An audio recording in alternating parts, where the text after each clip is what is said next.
Shalom, salam sejahtera dalam kasih Tuhan kita Yesus Kristus.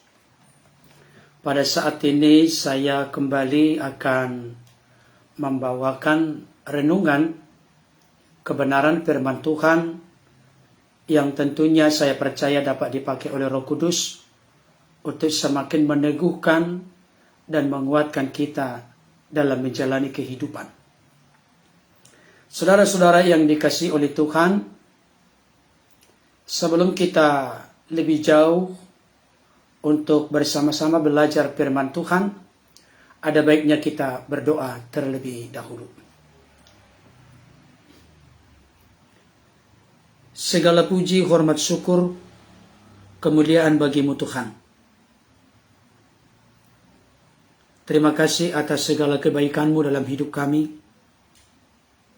Terima kasih untuk kesempatan belajar firman-Mu. Beri kami hikmat pengertian, buka hati pikiran kami untuk dapat menangkap maksud Tuhan melalui pemberitaan firman-Mu. Di dalam nama Tuhan Yesus kami berdoa. Amin. Saudara-saudara yang dikasihi oleh Tuhan, firman Tuhan pada kesempatan ini judulnya adalah Mengapa Tuhan mengizinkan orang percaya menderita? Sekali lagi, mengapa Tuhan mengizinkan orang percaya menderita? Saudara dikasihi Tuhan, pertanyaan ini perlu kita jawab, dan jawaban kita akan menentukan tingkat ketahanan dan kekuatan kita dalam menjalani penderitaan atau pergumulan dalam kehidupan. Kebenaran firman Tuhan saya bacakan untuk kita dari Kejadian 50 ayat 20. Kejadian 50 ayat 20. Dikatakan demikian. Memang kamu telah mereka-rekakan yang jahat terhadap aku. Tetapi Allah telah mereka-rekakannya untuk kebaikan.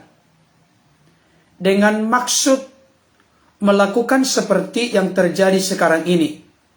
Yakni memelihara hidup suatu bangsa yang besar. Saudara-saudaraku yang dikasihi oleh Tuhan dimanapun berada, pertama-tama ingin saya sampaikan dan tegaskan kepada kita. Rencana Tuhan bukanlah rancangan kejahatan. Bukanlah rencana kecelakaan bagi kita. Alkitab berkata di dalam Yeremia 29 ayat yang ke-11. Bahwa rancangan Tuhan adalah rancangan damai sejahtera untuk memberikan kepada saudara dan saya, kepada kita semua, hari depan yang penuh dengan harapan. Bahkan ada ayat yang sangat populer terkenal di dalam kalangan kekristenan yang dituliskan oleh Rasul Paulus kepada jemaat Roma, yaitu Roma pasal 8 ayat yang ke-28. Kita tahu sekarang Allah turut bekerja dalam segala sesuatu untuk mendatangkan kebaikan bagi mereka yang mengasihi Dia, yaitu bagi mereka yang terpanggil sesuai dengan kehendak dan rencana Allah. Saya ingin sampaikan kepada kita, perlu kita percayai dan pegang teguh dalam segenap perjalanan hidup kita. Adanya pergumulan, penderitaan yang merupakan sebuah realita, kenyataan yang kita hadapi dalam hidup. Tentunya Tuhan punya maksud di balik semua itu.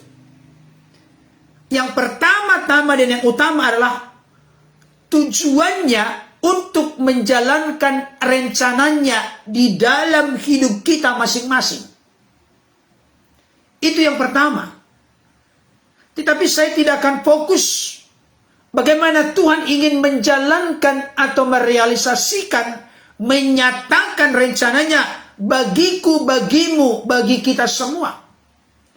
Tetapi secara spesifik saya ingin tunjukkan kepada kita. Kadangkala kita ini mengalami kesulitan, kesengsaraan, kesusahan, penderitaan, problem, masalah dalam hidup.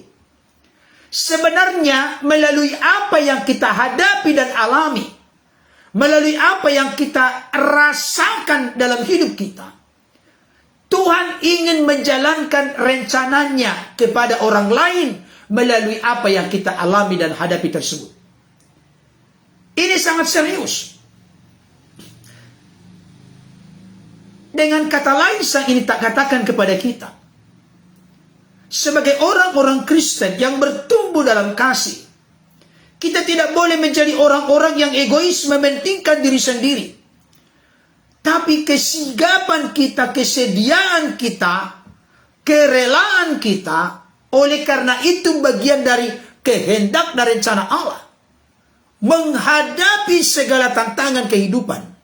Ternyata acap kali hal itu diizinkan Tuhan untuk menyatakan rencananya bukan hanya bagi diri kita, tapi juga bagi orang-orang lain yang ada di sekitar kita. Mungkin Bapak Ibu Saudara akan berkata kepada saya, Pak Pendeta, maksudnya apa? Tolong dijelaskan lebih spesifik, lebih konkret, lebih nyata. Ya. Kenapa saya katakan ya? Konteks bacaan kita dari Kejadian 50 ayat 20, di mana Yusuf berkata kepada abang-abangnya atau kakak-kakaknya, memang kamu telah mereka-rekakan yang jahat terhadap aku. Apa maksudnya mereka-rekakan yang jahat?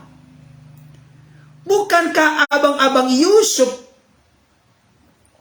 menjual Yusuf kepada seorang Ismail? Dan seorang Ismail nanti menjualnya kepada Potifar, sehingga menjadi budak di sana, di Mesir. Tujuan mereka adalah reka-rekaan yang jahat. Rancangan, rencana-rencana jahat. Dengan maksud bagaimana supaya mimpi dari Yusuf tidak menjadi sebuah realita dan kenyataan. Bagaimana supaya harapan Yusuf menjadi pupus dan kandas.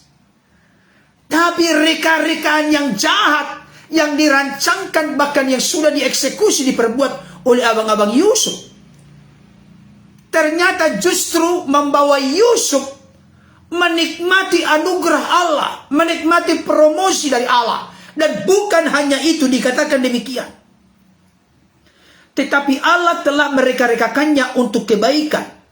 Perhatikan, manusia bisa merencanakan yang jahat kepada saudara dan saya, tapi Allah bisa memporak-porandakannya, mengubahnya menjadi rancangan kebaikan di tengah-tengah kejahatan tersebut. Ini Tuhan yang kita kenal dan sembah. Dengan maksud, bahasa lain, dengan tujuan melakukan seperti yang terjadi sekarang ini. Yakni apa itu tujuannya? Apa maksudnya? Memelihara hidup suatu bangsa yang besar. Bangsa Mesir, termasuk juga keluarga Yusuf yang mana terjadi kelaparan di Israel saat itu. Mereka akhirnya, keluarga Yusuf datang ke Mesir, yang mana mereka dengarkan di Mesir ada kelimpahan gandum. Lewat kepemimpinan Yusuf, maka bangsa Mesir, termasuk keluarga Yusuf yang datang ke Mesir, tertolong, terlindungi, terpelihara, terselamatkan. Berarti penderitaan Yusuf itu Tuhan izinkan terjadi, Tuhan rancang sedemikian rupa yang jahat itu ternyata menjadi reka-rekaan, bahkan rancangan kebaikan dengan maksud untuk menjalankan rencana Tuhan bagi bangsa yang besar. Saudara-saudaraku dikasihi Tuhan, saya kasih tahu salah satu ciri pertumbuhan orang Kristen adalah ketika kita ini siap menghadapi tantangan.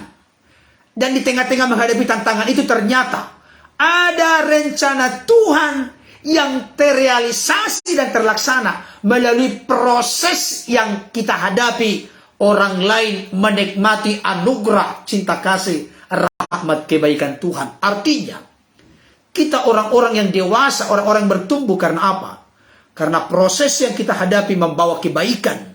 Bukan hanya kepada diri kita, tapi kepada orang-orang lain di sekitar kita. Saudara-saudaraku yang dikasihi oleh Tuhan, satu ketika murid-murid Yesus bertanya kepada Yesus, ketika mereka melihat ada seorang buta sejak lahirnya, di mana mereka bertanya kepada Yesus, Tuhan, Guru, siapakah yang berdosa sehingga anak ini buta? Apakah orang itu sendiri atau apakah orang tuanya? Yesus tidak fokus untuk mencari akar persoalan kenapa anak itu buta. Apakah karena dosa orang tuanya atau karena dosa orang itu? Tuhan Yesus menjawab apa? Bukan dia, bukan juga orang tuanya. Tetapi karena pekerjaan-pekerjaan Allah harus dinyatakan di dalam dia. Perhatikan baik Bapak Saudara. Kebutaan sejak lahir itu bukan sesuatu yang mudah. Makanya banggalah, bersyukurlah, berterima kasihlah masing-masing kita yang bisa melihat dengan jelas bunga melati putih, bunga mawar merah, bunga matahari kuning, dan lain sebagainya. Banggalah, bersyukurlah, berterima kasihlah. Tapi ternyata diperhadapkan kepada Yesus dengan pertanyaan murid-murid. Dan Yesus menjawab, bukan dia yang berdosa, bukan orang tuanya yang berdosa. Karena pada dasarnya semua manusia telah berbuat dosa dan telah kehilangan kemuliaan Allah. Tidak ada yang benar, seorang pun tidak. Tapi karena pekerjaan-pekerjaan Allah mau dinyatakan melalui kebutaan tersebut. Artinya apa? Kebutaan atau masalah ternyata itu menjadi jalan bagi Tuhan untuk menyatakan kemuliaannya. Menyatakan perbuatan dan pekerjaan-pekerjaannya yang dahsyat dan luar biasa. Saudara-saudaraku yang dikasihi oleh Tuhan, saya ingin membacakan satu kisah menarik, kisah singkat. Seorang pendeta bernama Harold Kushner. Beliau menulis buku yang diberi judul Mengapa Hal-hal Buruk Terjadi pada Orang Baik. Kalau hal-hal buruk terjadi pada orang jahat itu sudah biasa. Tapi mengapa hal-hal buruk terjadi pada orang baik? Saudara dikasihi Tuhan, pendeta Harold Kushner ini adalah seorang hamba Tuhan yang melayani dengan tulus, melayani dengan sungguh-sungguh, mengasihi Tuhan dengan segenap hati. Tapi apa yang terjadi? Putranya cacat sejak lahir, menderita penyakit yang namanya progeria. Penyakit ketuaan. Walaupun umur anaknya masih belasan tahun, wajahnya seperti orang yang berumur puluhan tahun. Giginya ompong, rambutnya beruban dan rontok, muka keriput, dan tidak lama kemudian meninggal. Coba kita tarik kisah ini kepada diri kita. Ini bukan fiktif, ini histori sejarah. Seorang pendeta Yahudi bernama Harold Kushner. Harold Kushner, hamba Tuhan yang mengasihi Tuhan ini, bertanya kepada Tuhan, Tuhan, mengapa engkau mengaruniai anak seperti itu kepadaku?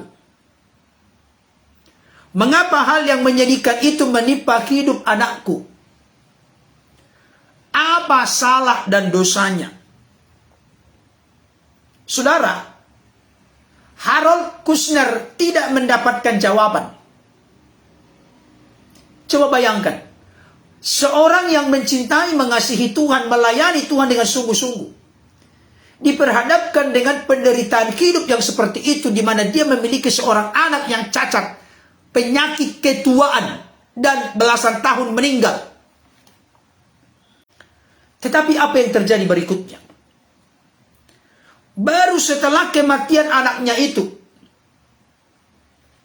Harold Kushner mengerti ternyata Tuhan mempunyai rencana dalam hidup anaknya. Kenapa?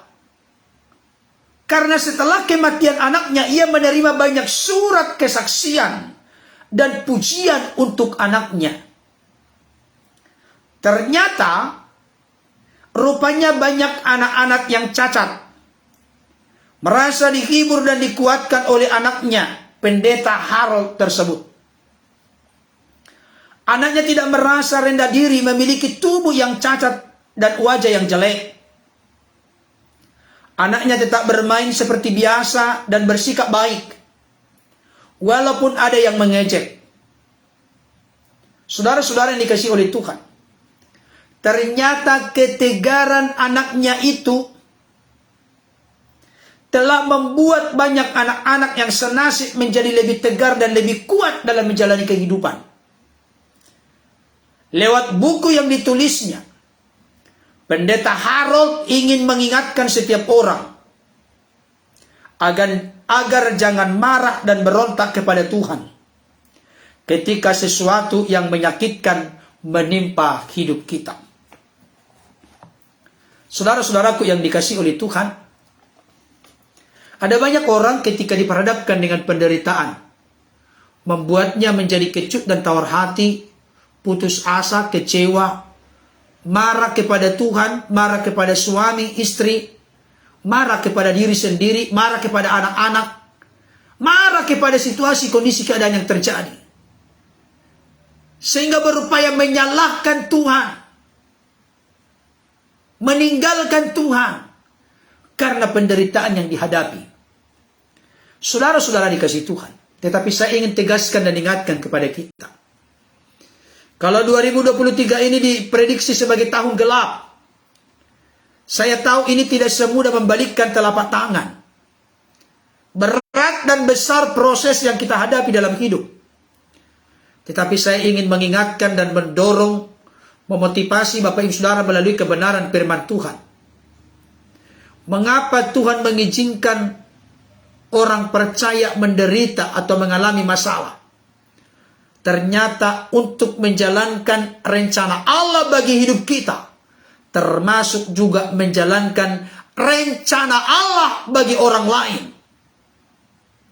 Kalau sudah berbicara rencana Allah bagi orang lain, berarti kita tidak boleh menjadi orang yang egois. Saya kasih salah satu contoh. Kalau mengasih contoh seperti ini, saya lebih gampang ketika saya mendengarkan seorang hamba Tuhan bernama Pendeta Dr. K.M. Yusuf Roni. Beliau dipenjara selama kurang lebih 6 tahun. Oleh karena pada akhirnya beralih keyakinan dari agamanya yang lama kepada agama Kristen. Oleh karena satu dan lain hal, akhirnya beliau ditangkap dan dipenjara. Nah, beliau dipenjara selama 6 tahun. Saudara dikasihi Tuhan, di beberapa kesempatan pendeta-pendeta, pastor, penatua, gembala datang berkunjung ke penjara. Ketika mereka berkhotbah, mengutip-ngutip ayat firman Tuhan, bukan firman Tuhannya yang salah, tapi tingkat penerimaan orang-orang yang dipenjara itu berbeda-beda. Bahkan ada di antara mereka yang berkata, orang Batak bilang, naso hodo amang pandita manaon. Karena bukan Pak Pendeta yang merasakan di dalam ini bagaimana pahit-getirnya pemenjaraan ini. Sekalipun pendeta mengutip firman Tuhan, segala perkara dapat kutanggung di dalam Dia yang memberi kekuatan kepadaku. Filipi 4 ayat 13. Sekalipun pendeta mengutip, marilah kepadaku semua yang letih lesu dan beban berat, aku akan memberikan kelegaan kepadamu. Matius 11 ayat yang ke-28. Sekalipun pendeta mengutip pencobaan-pencobaan yang kamu alami adalah pencobaan-pencobaan biasa yang tidak melebihi kekuatan manusia, sebab Allah setia dan karena itu ia tidak akan membiarkan engkau dicobai. Pada waktu engkau dicobai, dia akan memberikan kepadamu jalan keluar sehingga kamu dapat menanggungnya. Orang-orang yang di penjara tidak terlalu tertarik pada hal yang dikutip ayat-ayat firman Tuhan. Tetapi ketika pendeta Dr. KM Yusuf Roni datang ke penjara dan berkhotbah di sana, jarum jatuh kedengaran. Kenapa jarum jatuh kedengaran? Karena mereka sedang mendengarkan orang yang bicara, yang mana Pak Yusuf Roni ini telah dipenjara 6 tahun. Pertanyaan yang pertama yang ditanyakan ketika berkhotbah, siapa di sini yang hukumannya paling lama? Tunjuk tangan, berapa tahun? 4 tahun. Kebetulan saat itu yang dipenjara itu yang dikhotbahi 4 tahun. Dia bersaksi bahwa dia dipenjara 6 tahun. Maka mereka langsung terkagum-kagum, tertanjub, terpesona mendengarkan kesaksian ini. Karena apa? Waduh, dalam konteks pemenjaraan, mereka pendeta Dr. KM Yusuf Roni adalah senior kita. Artinya apa? Ketika beliau yang seorang bekas narapidana di penjara bicara tentang kekuatan menghadapi segala perkara, berbeda dengan orang yang tidak pernah ada dalam penjara. Nangkap maksudnya? Inilah maksud dan tujuan kita mengalami pergumulan kehidupan, supaya melalui hidup kita bisa bersaksi bagi orang lain, sehingga orang lain diteguhkan dan dikuatkan, rencana Allah bisa berjalan, terrealisasi, terlaksana melalui apa yang kita alami, sehingga mereka hidupnya diberkati, diteguhkan, dikokohkan, dan dikuatkan. Amin, Bapak Ibu Saudara. Nah, saya ingin bacakan kepada kita begini, kalimat yang perlu menjadi sorotan perhatian bagi kita. Tuhan pasti punya maksud ketika dia mengizinkan sesuatu yang pahit menghempaskan hidup kita. Saya ulangi kembali. Tuhan pasti punya maksud ketika dia mengizinkan sesuatu yang pahit menghempaskan kehidupan kita. Coba simak kalimat indah yang ditulis oleh Violeta Parra, pencipta dan penyanyi lagu dari Chili berikut ini. Beliau berkata begini, janganlah menangis saat matahari menghilang, sebab air mata akan menghalangi Anda melihat indahnya bintang-bintang. Saya ulangi kembali, janganlah menangis saat matahari menghilang, sebab air mata Anda akan menghalangi melihat indahnya bintang-bintang. Bukan berarti kalau kita punya penderitaan, pergumulan, masalah tidak boleh menangis, tidak. Tetapi janganlah terpatri, terfokus, terjerembab, terus-menerus menangis. Menangis sebagai ungkapan kesedihan kita tidak masalah. Tapi kalau sampai menangis itu berlarut-larut, hal itu akan mematahkan semangat kita, membuat kita akan menjadi lemah dan tidak berdaya. Saudara-saudaraku yang dikasihi oleh Tuhan, saya tidak panjang berkhotbah. Yang jelas saya ingin tegaskan dan sampaikan kepada Bapak Ibu Saudara dimanapun berada. Mengapa Tuhan mengizinkan orang percaya menderita? Untuk menjalankan rencana Allah bagi kita. Tapi jangan lupa, untuk menjalankan rencana Allah bagi orang lain. Ini tingkat kedewasaan yang sangat bagus, Bapak Ibu Saudara. Kalau kita siap menghadapi sebuah proses penderitaan dalam kehidupan, lembah-lembah pergumulan dan masalah dalam kehidupan, karena kita tahu melalui apa yang kita hadapi ini, orang lain akan banyak menikmati karya Allah, menikmati pertolongan Allah, menikmati kekuatan. Betapa indahnya hidup kita menjadi inspirasi, kesaksian dan teladan bagi orang-orang lain. Kiranya kebenaran firman ini dapat menjadi berkat bagi kita. Tuhan Yesus memberkati. Salam untuk keluarga. Dadah.